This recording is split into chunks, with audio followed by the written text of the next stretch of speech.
Hi అందరికీ welcome back to జాహ్నో diaries. అందరూ బాగున్నారని అనుకుంటున్నాను. సో, ఈరోజు వీడియో వచ్చేసి బ్రౌనీ రెసిపీ అనమాట. నేను లాస్ట్ వీడియో పోస్ట్ చేసిన యానివర్సరీ రెసిపీస్ ఉన్నాయి కదా! ఏమేమి ప్రిపేర్ చేశాను అని. సో, దాంట్లో చేసిన బ్రౌనీ రెసిపీ ఈరోజు చూపిస్తున్నాను. సో, ఫస్ట్ ఒక బౌల్ తీసుకొని అందులోకి 1 కప్ బటర్ వేసుకోవాలి. అది కొంచెం మెల్ట్ చేసి వేసుకుంటున్నా అంతే. సో, ఇందులోకి మనం చాక్లెట్ వేసుకోవాలనమాట. So, 80 grams to 90 grams of chocolate either milk chocolate వేసుకోవచ్చు, లేదంటే డార్క్ చాక్లెట్ వేసుకోవచ్చు. సో, నేనైతే ఇక్కడ డార్క్ చాక్లెట్ ప్రిఫర్ చేస్తా. సో, ఒక 80-90 గ్రామ్స్ ఆఫ్ డార్క్ చాక్లెట్‌ని వేసుకొని మనం డబుల్ బాయిలింగ్ మెథడ్ పెట్టుకొని దీన్ని మెల్ట్ చేసుకోవాలి. సో, ఇది మెల్ట్ అయ్యేలోపు మనం నెక్స్ట్ ప్రాసెస్‌లోకి వెళ్ళొచ్చు. సో, ఇంకొక బౌల్ తీసుకున్నా. సో, ఇందులోకి 3 ఎగ్స్ వేసుకుంటున్నా అనమాట. So, egg white and yellow 2 కలిపి మనం ఇప్పుడు బీట్ చేసేసుకుంటున్నాము. నార్మల్ కేక్ అయితే 2 సెపరేట్‌గా బీట్ చేసుకుంటాము. సో, దీనికోసం 2 కలిపే చేసేసుకోవచ్చు. సో, నేను ఇక్కడ బీటర్ యూజ్ చేసి సెకండ్ స్పీడ్‌లో పెట్టి ఒక 3-4 మినిట్స్ బీట్ చేస్తున్నా ఫస్ట్ ఎగ్‌ని.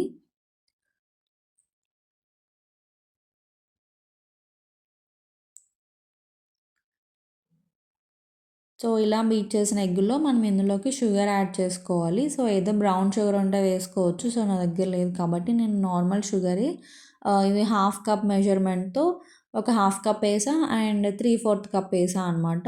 అంటే 3/4 కప్ నార్మల్ 1 కప్ బటర్‌కి 3/4 కప్ ఆఫ్ షుగర్ వేసుకోవాలనమాట.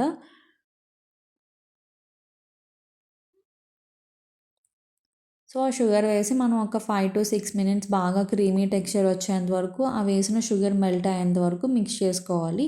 సో, అంతసేపు బీట్ చేయనక్కర్లేదు, మా దగ్గర బీటర్ లేదు అంటే విస్కర్‌తో బీట్ చేయాల్సొస్తే షుగర్‌ని పౌడర్ చేసి వేసుకోండి. ఈజీగా విస్క్ చేసేసుకోవచ్చనమాట. త్వరగా అయిపోతది. సో, ఇలా మిక్స్ చేసుకున్న మిక్చర్‌ని మనం ఆల్రెడీ మెల్ట్ చేసుకున్నాం కదా! చాక్లేట్ అండ్ బటర్‌ని అందులోకి వేసేసుకోవాలనమాట.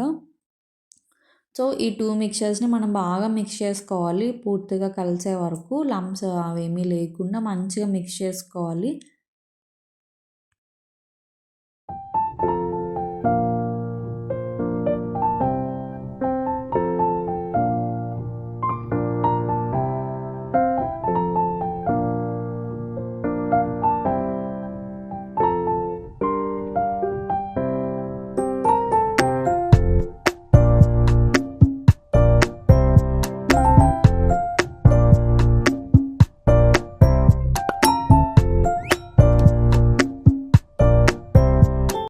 సో, 2 మిక్స్ చేసుకున్నాక ఇలా ఈ టెక్స్చర్ వస్తది. సో, ఇందులోకి మనం కోకో పౌడర్ వేసుకోవాలి. సో, నేను తీసుకున్న ఈ కప్ 1/4 కప్‌తో 2 కప్స్ కోకో పౌడర్ వేసుకుంటున్నా. అంటే హాఫ్ కప్ కోకో పౌడర్ వేసుకుంటున్నా అనమాట. సో, ఇంకా ఇప్పుడు మనం బీటర్‌తో ఏమి అక్కర్లేదు. ఓన్లీ స్పాచులా యూజ్ చేసి మొత్తం మిక్స్ చేసేసుకోవచ్చు. సో, ఈ కోకో పౌడర్ మిక్స్ చేసుకున్నాక ఇందులోకి మనం మైదా వేసుకోవాలి. సో, మైదా వచ్చేసి 1 కప్ మైదా వేసుకోవాలనమాట. సో, మంచిగా లంప్స్ ఏమీ లేకుండా నీట్‌గా మిక్స్ చేసుకోవాలి మొత్తం అంతా. సో, ఇందులో బేకింగ్ పౌడర్, బేకింగ్ సోడా అవసరం లేదు. జస్ట్ వెనిల్లా ఎసెన్స్ వేసుకోవాలి. ఎందుకంటే ఎగ్ యూజ్ చేసాం కాబట్టి. సో, కొంచెం 1 teaspoon of vanilla essence వేసుకోవాలి. సో, ఆ క్లిప్ మిస్ అయింది. సో, మీరందరూ వేసుకోండి. అండ్ నెక్స్ట్ ఇది బాగా మంచిగా మిక్స్ చేసుకోవాలనమాట. లంప్స్ ఏమీ లేకుండా మంచిగా మైదా అంతా మిక్స్ అయ్యేంత వరకు మిక్స్ చేసుకోవడమే.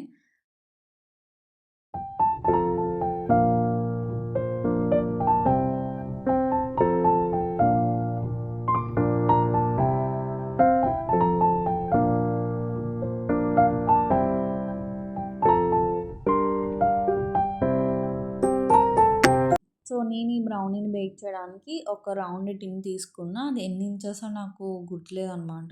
సో, దానికోసం బటర్ పేపర్ రెడీ చేసుకున్నా. సో, మనం నార్మల్ కేక్ బేక్ చేసుకున్నట్లయితే బటర్ పేపర్ అంత ఇంపార్టెంట్ ఏం కాదు. జస్ట్ ఆయిల్ గ్రీస్ చేసుకొని పిండి జల్లుకున్న అయిపోతది. సో, దీనికైతే కంపల్సరీ బటర్ పేపర్ ఉండాలి. ఎందుకంటే మనం బ్రౌనీని ఫ్లిప్ చేయలేమనమాట. ఆ బటర్ పేపర్ యూజ్ చేసి మనం పైకి తీసుకుంటాము. సో, దానికోసం కంపల్సరీ బటర్ పేపర్ వేసుకొని బ్రౌనీని బేక్ చేసుకోవాలనమాట. సో, లేదు చిన్న చిన్న కప్ కేక్స్‌లా కూడా మనం బ్రౌనీస్‌ని బేక్ చేసుకోవచ్చు.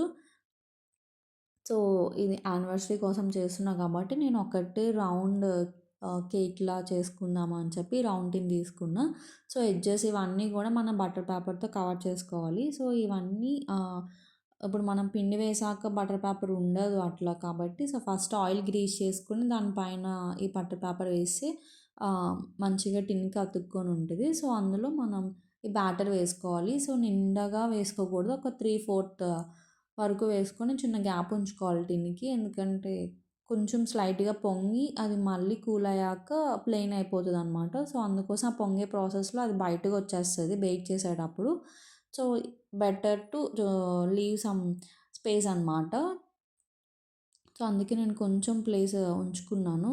ఇందాక చెప్పా కదా! నేను షుగర్ వేసుకుంది నార్మల్ మెజర్‌మెంట్ అయితే 1 కప్ టు 1 ½ కప్ షుగర్ వేసుకోవచ్చు. సో నేను ఇక్కడ చాక్లేట్ ఎక్కువ యూజ్ చేద్దాము అని చెప్పి షుగర్‌ని తక్కువ వేసుకున్నా. సో పైన వచ్చేసి కొంచెం మిల్క్ చాక్లేట్ అండ్ అలానే డార్క్ చాక్లేట్ యూజ్ చేసి 2 డిఫరెంట్ లేయర్స్ లాగా వేసుకుంటున్నా అనమాట. సో మిల్క్ చాక్లేట్ ఎక్కువ స్వీట్ ఉంటుంది డార్క్ చాక్లేట్‌తో పోలిస్తే. సో అందుకే నేను మిల్క్ చాక్లేట్ కూడా ఫస్ట్ డార్క్ చాక్లేటే వేసాను. మిల్క్ వేయలేదనమాట. సో పైన ఓన్లీ క్రింకిల్ టాప్ కోసం నేను మిల్క్ చాక్లేట్ యూజ్ చేస్తున్నా. సో దీన్ని కొంచెం ట్యాప్ చేసుకొని మనం ఆల్రెడీ ప్రీహీట్ చేసిన గిన్నెలో పెట్టేసుకోవచ్చు. ఒక 35-40 మినిట్స్ మీడియం ఫ్లేమ్ మీద పెట్టి బేక్ చేసుకుంటే అయిపోతదనమాట. సో ఆఫ్టర్ 30 మినిట్స్ తర్వాత నేను ఓపెన్ చేస్తున్నా. సో, ఒక్కసారి చాక్ పెట్టి మనం టెస్ట్ చేసుకోవడమే. ఒకవేళ క్లియర్ చాక్ వచ్చిందంటే ఇంకా బ్రౌనీ బేక్ అయిపోయినట్టే. సో, కొంచెం వేడిగా ఉన్నప్పుడు కొంచెం వెట్టగానే ఉంటది. సో, మనం కూల్ అయ్యేంత వరకు ఉంచి తర్వాత బయటికి తీస్తే అది చాలా పర్ఫెక్ట్‌గా వస్తదనమాట. ఆహ్, సో, అది కూల్ అవ్వడం ఇంపార్టెంట్. కూల్ అయ్యాకే మనం బటర్ పేపర్ యూజ్ చేసి బయట తీయాలి. లేదు అంటే అది కొంచెం క్రాక్స్ వచ్చి విరిగిపోతది లేదంటే. సో, చాలా స్మూత్ ఉంటది కాబట్టి సో, అంతే బ్రౌనీ చాలా ఈజీ రెసిపీ ఇంట్లో చేసుకోవడానికి. సో, నాకైతే బయట చేసిన బ్రౌనీ కన్నా ఇంట్లో చాలా బాగా నచ్చిందనమాట. సో, ఈవినింగ్ అంతా అయిపోయినాక డిన్నర్ అయినాక మేము కట్ చేసాము. అండ్ ఈ మా ఆయనకి, మా జాహ్నకి అయితే చాలా బాగా నచ్చింది ఇది. సో, మీరు కూడా తప్పకుండా ఇంట్లో ట్రై చేయండి. వెరీ మస్ట్ ట్రై రెసిపీ అనమాట. సో, లోపల కొంచెం చూయీగా పైన క్రింకిల్ టాప్ వచ్చి అండ్ ఫజ్జీగా అసలు చాలా బాగుంది బ్రౌనీ అయితే. ఆహ్, సో, మీకు ఇంకా ఏమన్నా ఈ రెసిపీలో డౌట్స్ ఉన్నా సరే నన్ను కింద కామెంట్ సెక్షన్‌లో అడగండి. So, that's it for today video. Thank you for watching.